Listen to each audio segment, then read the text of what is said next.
Bonjour et bienvenue dans MDL Création. Aujourd'hui, on va parler de The Amazing Digital Circus, notamment sur le personnage le plus intriguant de la série, Bubble. Non, je rigole, Jax. Mais bon, je vous vois venir. Mais enfin, tu vas rien nous apprendre. Oui, j'ai vu beaucoup de vidéos sur son caractère et sa personnalité. Mais est-ce que vous savez son identité? Je vous le demande. Parce que, comment vous le dire subtilement? C'est l'IA. Tout d'abord, commençons par ce que vous savez tous. Jack, c'est le monsieur rigolo qui va embêter tout le monde, mais pourtant, il n'a pas vraiment le choix. Il se sent surveillé, pas par Kane, mais par C et A, en redoutant qu'il allait subir le même sort que Kane. Je parie que vous savez même pas ce que représentent C et A.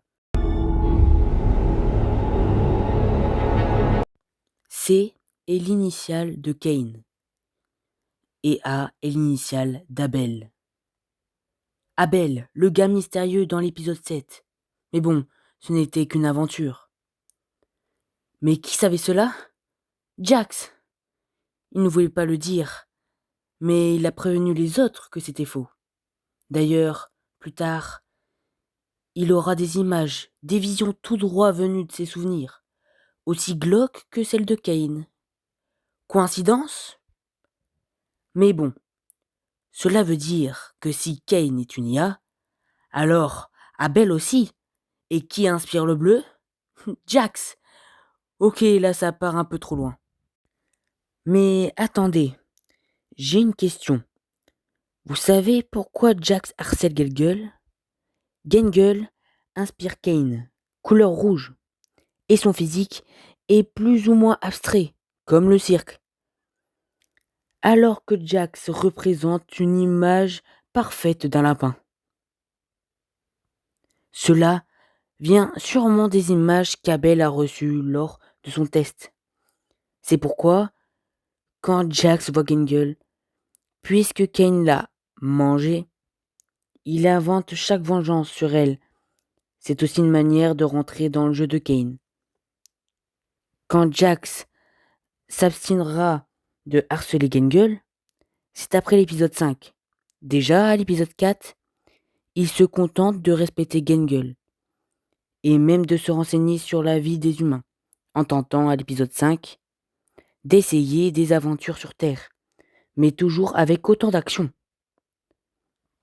Mais, dès qu'il est dans une situation calme, il montre des réactions humaines.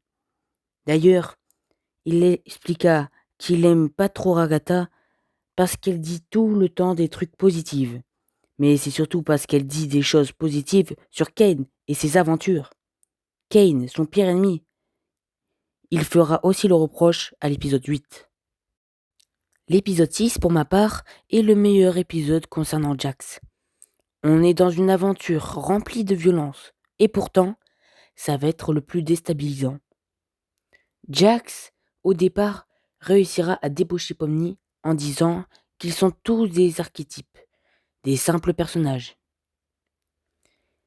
Il n'y a qu'un IA pour dire Type, on est pris dans l'engrenage. et de s'habituer aussi facilement dans ce monde. À la fin, Pomni se rendra compte du piège et que Jax ne veut pas montrer des réactions humaines. Peut-être qu'il ne sait pas comment faire. Ou alors il a essayé, mais ça a échoué, voyant que c'était dur d'avoir des émotions.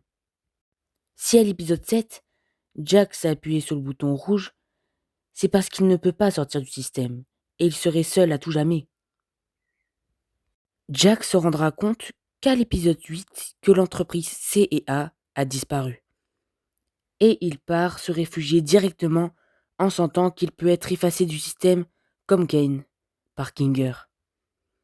À l'épisode 9, je suppose qu'il pourra enfin prendre le contrôle de The Amazing Digital Circus. Mais sans oublier qu'il a déjà éprouvé des sentiments.